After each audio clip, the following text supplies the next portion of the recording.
Olá pessoal, tudo bem? Esse é mais um Conversando com o Paulo e hoje eu estou aqui com ele que é pastor de Assembleia, pastor Josemar Santos, né pastor? Sim. E hoje eu vou estar entrevistando ele, fazendo algumas perguntas para ele. O senhor quer falar alguma coisa antes de eu começar as perguntas? Não, pode ficar tranquilo. Aguardando aí o que você vai falar. Qual é a sua jornada pessoal e o que te levou a se tornar um pastor de Assembleia?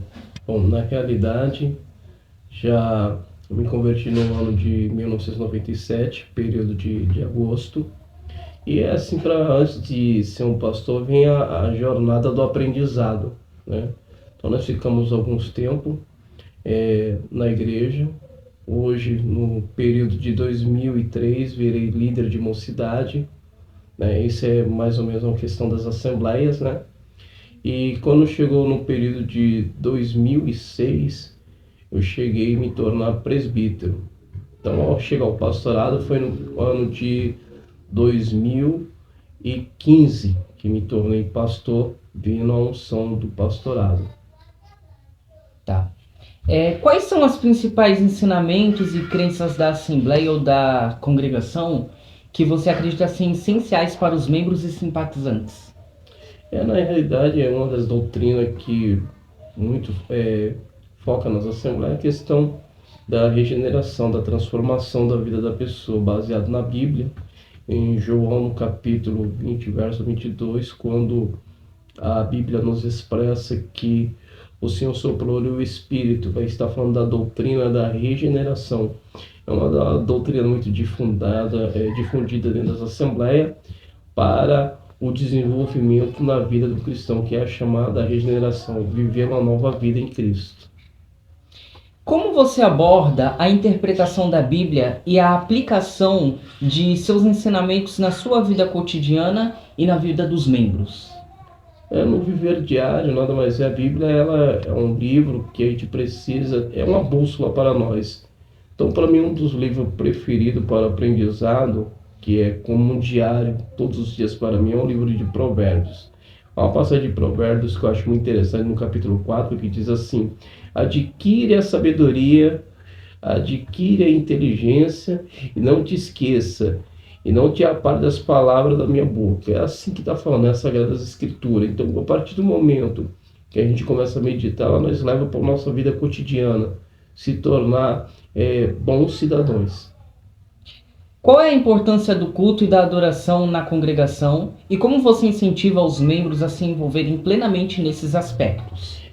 Culto, na realidade, culto é uma diferença entre culto e adoração. Na realidade, culto está falando prestação de homenagem, prestação de honra, né, a uma pessoa que você está adorando. Adoração, na realidade, é uma questão da entrega. Então, o cristão ele deve entender que a partir do momento que ele faz uma aliança com Deus, ele já vive uma vida de culto. Tanto é que aos Romanos, no capítulo 12, o apóstolo Paulo diz: não vos conformeis com este mundo, mas transformai-vos pela renovação do vosso entendimento, ou qual experimenteis qual seja a boa, perfeita vontade de Deus. Nós já vivemos uma vida de culto. Adoração já é algo mais diferenciado, é onde você vai fazer entrega. Então, na realidade, a sociedade vai nos ver dessa forma. Cristão como? Quando vai para a igreja, fala, é um cristão que está indo para a igreja prestar culto. Mas quando nós chegamos neste culto, que nós vivemos uma vida de culto, nós vamos prestar nossa adoração. O que é a adoração? Você vai se entregar para aquele que você presta honra, que é o nosso Deus, o Todo-Poderoso, o Senhor Jesus. Como você auxilia os membros da igreja a crescerem espiritualmente e a desenvolverem um relacionamento mais profundo com Deus? Primeira base, nós como pastores, nós ensinamos a Sagrada Escritura como regra de fé, Sagrada Escritura. Passando neste ponto, falando sobre a Sagrada Escritura, a Palavra de Deus, nós ensinamos a vida de oração, ter uma vida de intimidade com Deus, para que esses membros possam crescer, né? Tanto de um lado espiritual, na presença do Senhor. Quais são as suas perspectivas, a sua visão sobre a unidade e a diversidade dentro da congregação? As congregações, olha, interessante essa pergunta. Por quê, Paulo? Na realidade funciona assim. Cada denominação ela tem as suas diversidades, tem as suas, entre aspas, tem suas doutrinas, porque quando a gente fala acerca de doutrina, biblicamente falando, existe a doutrina bíblica, que é a doutrina de Deus, existe a doutrina dos homens. Então, as instituições, elas, em outras palavras, as instituições, ela tem as suas doutrinas paralelas para que possa se interagir com os seus membros ou com os seus simpatizantes que vai para essas igrejas. Então, a diversidade em certos pontos, ela é bom porque cada um vai ter um tipo de opinião. Por isso que nós vemos pessoas que são de outras denominações, outras igrejas, que ela tem as suas diferenças até em questões doutrinárias. E isso, na realidade, tinha até com os apóstolos. No capítulo 15, quando fala acerca sobre o concílio de ali em Jerusalém, teve um grande conflito doutrinário ao qual eles conseguiram chegar em comum acordo, cada um com sua divergência, sendo eles irmãos na fé, os apóstolos tiveram algumas divergências, mas acabaram se tornando bom nesse concílio. Tá. Como você lida com diferenças de opinião ou conflitos dentro da igreja, garantindo que haja uma harmonia e entendimento entre seus membros? Isso teve, tem, sempre terá, né? Diferença de opiniões e haverá desentendimento a partir do momento que tem o ser humano. Então sempre tem essas questões de divergência, né? Porque não gosta desse fator de doutrina, não opina, né? Não é a favor dessa doutrina da igreja, ou entre fatores, e na realidade é aquilo que a gente falamos. A igreja ela já tem uma ata, que dentro dessa ata ela tem as doutrinas que ela leva dentro da igreja, e que na realidade algumas igrejas já têm até por escrito já as normas como é que funciona. E a melhor forma a gente explicar pela Sagrada Escritura, ou bom entendimento para que a pessoa possa crescer e ter algo em harmonia. Na realidade é que muitas das vezes as pessoas não chegam a esse entendimento de perguntar e de querer ouvir. Hoje, infelizmente, as pessoas ela não estão preparadas para ouvir, às vezes quer mais falar, mas na realidade funciona assim.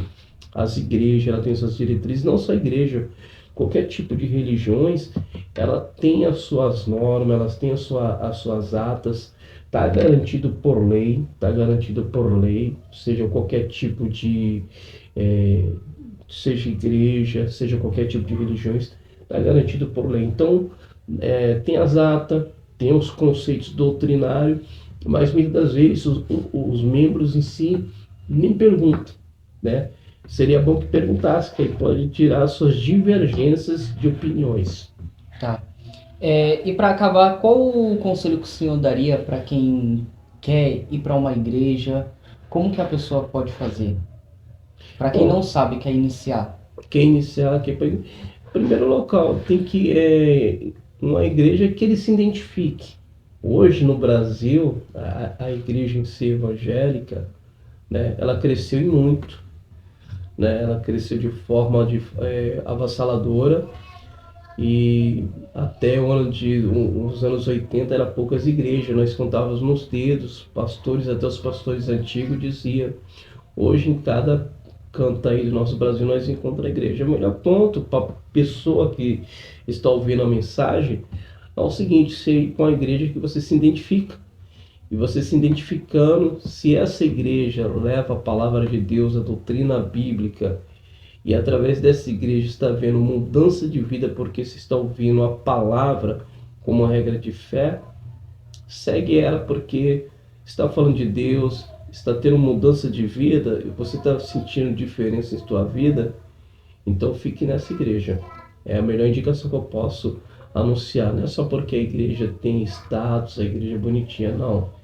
Se ele está indo para uma igreja que ele se identificou, que gostou do conceito doutrinário, está falando da palavra de Deus, né? Não tem nada de erro. Pastor, muito obrigado pelos ensinamentos que nos trouxe, as respostas. E, pessoal, na sexta-feira, dia 1º de setembro, estaremos trazendo aqui, conversando com o Paulo, Marcelo Rocha, que é gestor, é contador, e também pré-candidato à Prefeitura de São Vicente. Então não perca, sexta-feira, às 5 horas, aqui no YouTube, tá bom, pessoal?